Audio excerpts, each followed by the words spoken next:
नमस्कार मित्रमैत्रिणींनो, स्वागत आहे माझ्या चॅनलवर। आजचा व्लॉग छोटासा आहे कारण आज मी तुम्हाला माझ्या दिवसातील थोडी मजेशीर गोष्ट दाखवणार आहे। चला सुरुवात करूया माझ्या आजच्या डे व्लॉगमध्ये। तर कार्तिक महिना चालू झाला आहे, तर हिंदू पंचांगातील सर्वात पवित्र असा शुभ मानला जाणारा महिना म्हणजे कार्तिक महिना। या महिन्यामध्ये भक्ती, श्रद्धा आणि सत्कर्म याचे विशेष महत्त्व आहे। पुराणानुसार भगवान विष्णू आणि लक्ष्मी यांच्या कृपेचा हा काळ असून या महिन्यात केलेले प्रत्येक सत्कर्म अनेक पटीने फळ देते असे मानले जाते। तर मग कुठे गेली विजया, स्वयंपाक चुलीवर करायली, काय करायली, कोणाला वाढायली असा विचार करत असाल तर तुम्ही, तर कार्तिक महिना चालू झाला आहे म्हणून सगळे लेडीज मिळून स्वयंपाक करून आपण सगळेजण जेवण करू, तर वनभोजन सारखं करूत म्हणून ठरवलंय।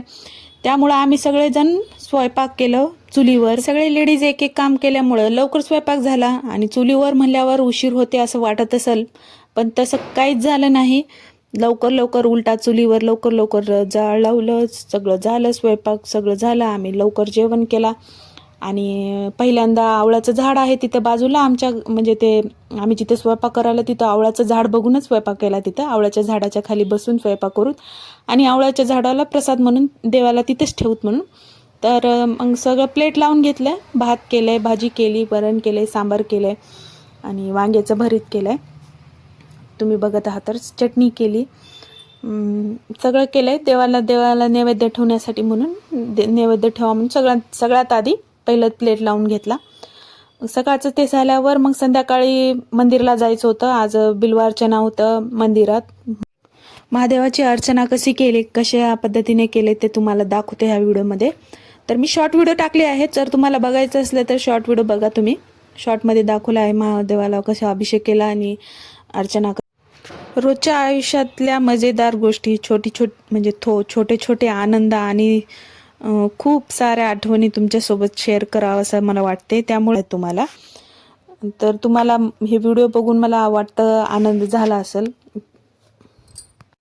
तर तुम्ही वनभोजन केला की नाही मला जरूर कमेंट्समध्ये सांगा, आणि केला नसेल तर जरूर करा आणि लाईफमध्ये सगळ्या गोष्टीचा एक्सपिरियन्स करून पाहावं।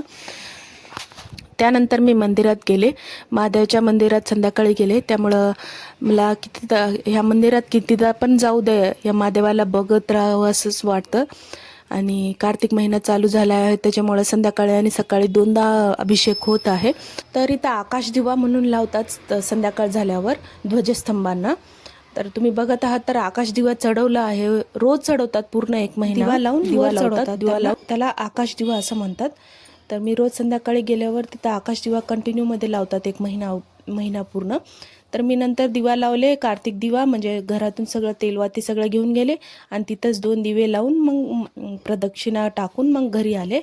तर माझा व्हिडिओ बघल्यामुळं आणि तुमचं धन्यवाद, आणि असाच व्हिडिओ तुमच्यासाठी मी पुन्हा घेऊन येते